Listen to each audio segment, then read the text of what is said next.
Good morning, and I'm getting back to the bench and they're gonna do that video I promised a subscriber on my Facebook BTM Scale Modeling channel that I would do. Talk about the tools I use. So one, forgive the shaky hands because I kind of got it in hand to hold it, but I figure we'll start here and just work our way. I'll work my way around. So the first thing you see, this is a master airbrush compressor, and this is a really good one. You can control the pressure. You can get the moisture out, and then this is probably my fourth airbrush, and this is also a master. But on the back here, you can see I can change the pressure, and I can go to help do thinner lines and do bigger lines, and I love that. And then I got that to help also get rid of water. Also, good idea to have for cleaning your airbrush. Trust me, you can spray everything in here. The next thing I have is pipettes. You can just find them on Amazon. I use these to help with pulling paint and putting it in my airbrush, and help cleaning it. Because of the electronics, I have when I lay down the wiring and the computer boards and stuff, I have a hot glue gun, and this is a very low temp glue gun. Excuse me.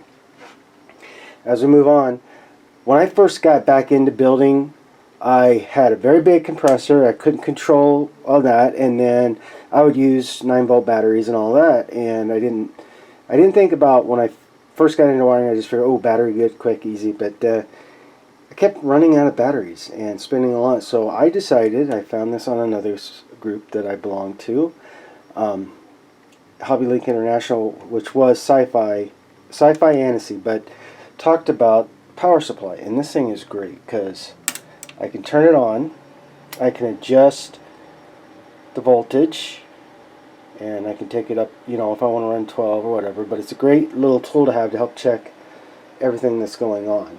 And you just got to plug in, and then, as you've seen in my videos before, I have these clamps just to help do it. But you cannot do an unresisted LED or this machine will pop it out. So which brings me to this. I have an LED tester, and if you ever can't remember what the heck that LED was, sorry guys, let me grab one here, give me just a second. I had to dig it out, but I have this LED tester, and if I forget what the LED I have, I can test it just like that. It's really cool, very great, awesome. So yeah, definitely have to have that. And then with the electronics, I have a soldering iron, which I've had several iterations of these guys, but this is one I found best on Amazon. And it heats, I can control the temperature. See how it heats up? I can do that, and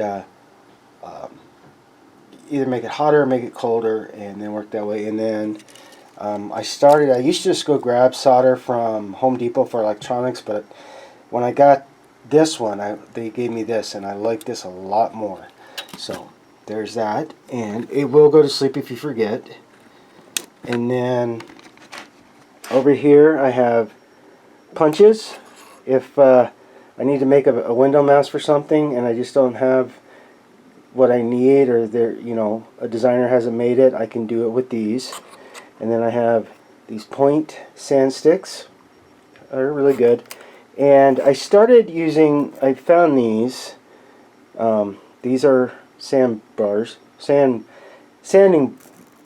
and they're great. There's different ones. I grabbed a pack. It has coarse, it has medium, it has fine, extra fine, all that. And then I live on these guys. These are sanding sticks, and they're smaller so they can get into better places.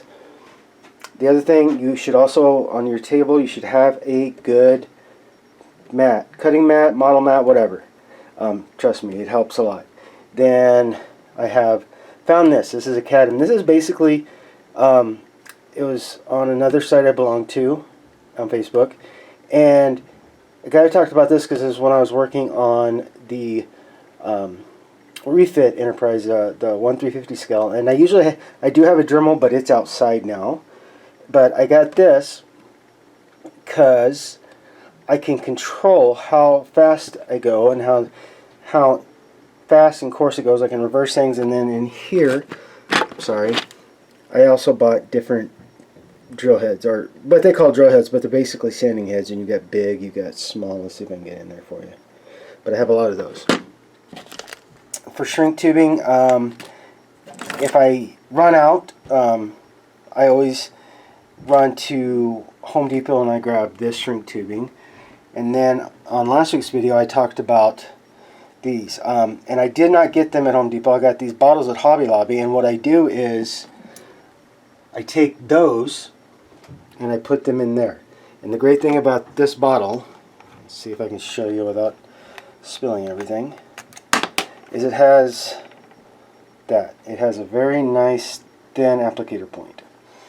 And I love that, but I'm big, I use a lot of CA, and definitely have my bowl of Q-tips, my little brushes, and then I used to use my X-Acto knife, and then I moved on to T.B.I scriber, but I found this. This is actually for RC cars. This thing is great. It's shorter, it's more precise, and let me show you what it looks like in the package if you're wondering. Let's see if I can get it to focus for you guys. But yeah, and as you can see, there's different sizes. There's big to smalls.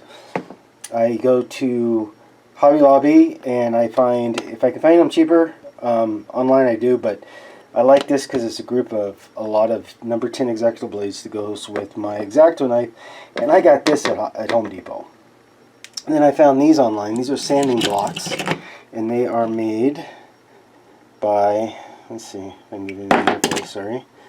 I got them from here, and they're actually really good. I mean, they're helping a lot, and I will demonstrate those. I also have a pin driller, pin vise driller, easy to use. I can change and do different heads. And then the biggest thing I've always had is trying to keep my paints organized. So I have all the Vallejos. Then I go to Tamiya's. I use a lot of Tamiya's.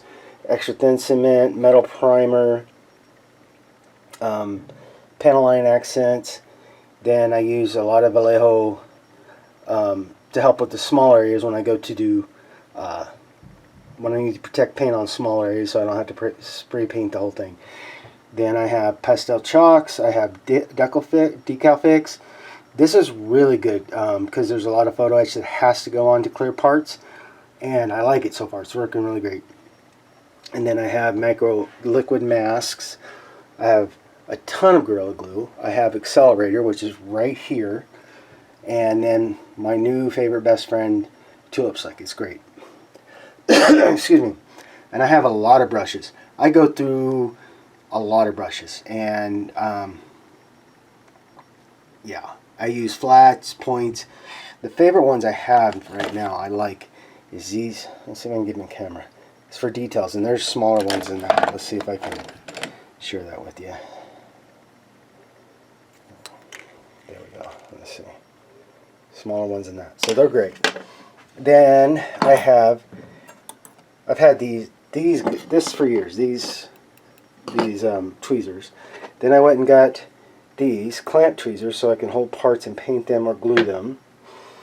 Then my old go-to favorite, my blue one, which I'll find here again soon. I know it's here. But then I started going and getting these guys. These are fine point tweezers, able to hold a little bit better detail, or hold maneuver things. Then I got sand files. Trust me, guys, I haven't used a lot of them, but now I am. Because I got tired of always burning through so much sandpaper that I went ahead and did this. I have holding forceps to hold parts together, little basically these to help get rid of some things, and then a new pair of sprue cutters, and then I have my old pair there. And guys, if you can, you need to get clamps. I just got these. I like them. They're a little pricey, but let's see if I can find my other ones here. But I have a ton of these, and trust me, you're going to want those. It helps hold the kits together. It helps you do things. I also have rubber bands and all that. So like I said, the rest of my Tamiya line paints I use, and then I have Vallejo pigment powder. It helps with weathering things a lot. I love it. Then in here I have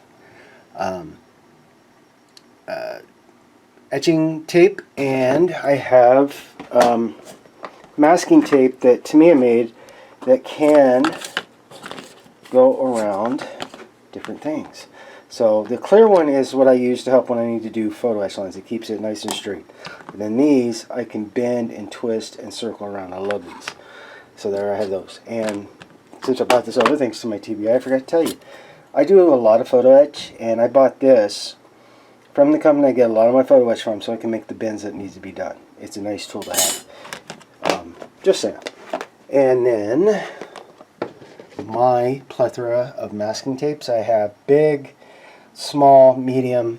It's very great. And then a lot of things I use for Vallejo: primer, black primer, airbrush cleaner, and then I have airbrush flow improver, thinner. If I use Vallejo for Vallejo, it works really great. And then because these guys, the tubes I showed you a while ago, these, if I don't want to use an airbrush, I got these. You basically can find these in any craft store. I don't remember what they're called, but I can put a little bit of paint in it and then just use it and go. And now on to the next.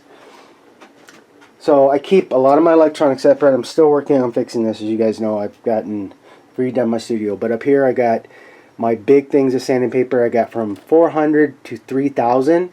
And I usually buy 3M. And I can find it pretty decent priced at Home Depot. That's usually where I go. Then I kept my pens and Sharpies, and then a lot of my switches and stuff for my electronics in here. And then I have loved going to these foam boards. As you can tell, I love them because when you build models and you start doing things, especially with paint, it's nice to have something soft. So you don't have to keep putting it on a hard or trying to keep it based up. You can put it on this.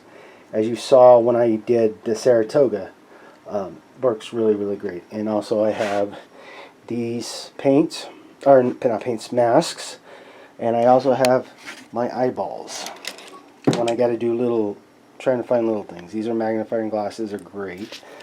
And get that back up there.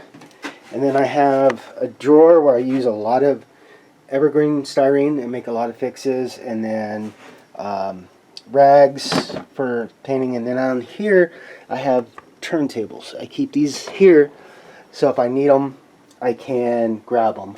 And then, like I said, guys, I have a lot of shelves. I use this to I used to use this one just to hold all of these guys, but now I got it where I can put client projects, client upcoming project stuff like that, and keep all the pre-building in a separate area. And then yes, I have my chair out of the way. So I'll show you this. This is where, these are the builds I've done for myself, and here's a couple more that I'm going to be doing. These are going to be birthday presents. I just got them here right now. But I have this, and it's really great. Like I said, I got more foam, and then like I said, I got a lot to clean up. So when I redesigned, I moved a lot of things. So my electronics, my pipettes, and some other things I keep in there. And if you wonder what I mean by electronics, I got LED tape, sound cards, everything in here. I use a lot of that. But a good thing to probably have is I'm going to be getting here down the line a new one that I can do both, be able to extend it so I can do bigger kits, but it's an air booth, or so to me, I use all acrylics. You don't have to have, like enamels, you don't have to have good just airflow, but it's safe to use inside. But you can turn it on if you're doing like big projects and all that with the acrylics. But I use this a lot in the winter because here in North Dakota it gets very, very cold for a very, very long time. Excuse me. So I can do what I need to in here. And like I said, I'm a big fan of Tamiya. I have their surface primer, and then I have a light to help hold on to that. And then what I want to show you in this box is these guys. I went and got a lot of these. and what it does is it helps hold apart. So this is a liquid mask I'm using on these Cleon Impulse engines to keep that free of paint, but it helps me hold this and do what I need to do and let things get to that point of dry. And then over here I have my trusty camera that I take still pictures with, and then I have mineral spirits to help with taking care of the T.B.I panel line accent. Crap load of foam, as you can tell.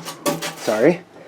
The boxes, but I also I have white primers, I have black primer, rattle can primers, and then I use a lot of my clear protective coats. I start with gloss and then go to matte to help.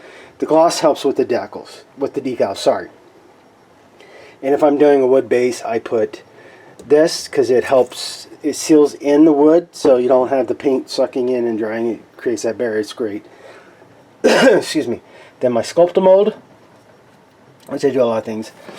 But now that I'm shipping things for client builds, I have styrofoam cutters. And awesome, because I used to use my X-Acto knife and it was crazy, but I got this, so it's great. Then I have blocks to help with cutting photo etch and stains and all that, and then other desks. And over here, for when I do dioramas, I have this toolbox. And it helps me keep things really, really, really well organized. So, yeah, and I've had this thing for years. But I got things. But that's basically what I have in my studio. Excuse me. So, starting at just painting, you should definitely look at getting into an airbrush and play with it, practice with it, love it. But what you see here, I started when I was a kid, and then I got away from it, and then I got back into it about 5-6 years ago. I really got into it, and then after my traumatic brain injury, this is my job now, and I've really tried to enhance the builds, do more with them, learn everything I can, and I use a lot of YouTube videos and that. And what you see over there, I'm sorry I didn't explain this. So that is 30 WAG wire. It's small, it's great. Then I have Sculptamold, which is perfect. I love it because it can help, instead of just using the spot putty, I can do that and help do big gaps, like big gaps. And then that's my Tamiya X28 thinner. And then, like I said, just a lot of things. But I hope that helps you out. And if you have more questions, about what I use or what I suggest to use, I'd be more than happy to answer that. So as always, please just let me know in the comment section. But yeah, and if you can hear that, it's raining. But so yeah, that is my work studio. That's the tools that I have that I've started picking up and using. So I hope that helps. And oh yes, sorry, one more thing before I sign off. Get a good pair of scissors. Let me see if I can show you these. I've had several other pair, but this is my favorite. And these are basically Fisker scissors. Sorry, let me zoom out here. These are Fisker scissors. And you can find these at Home Depot too in the garden section. But these are great. I love these. And then I do cotton swabs. I get the pointy ones, sorry, and I get the the ones we use in the bathroom. But with that, guys, thank you for letting me share this with you, and hopefully I answered the questions for you. And if you have more, just like I said, let me know in the comment section, and I'd be more than happy to answer and do more. So with that, have a great rest of your Sunday, guys, and I'll see you on the bench.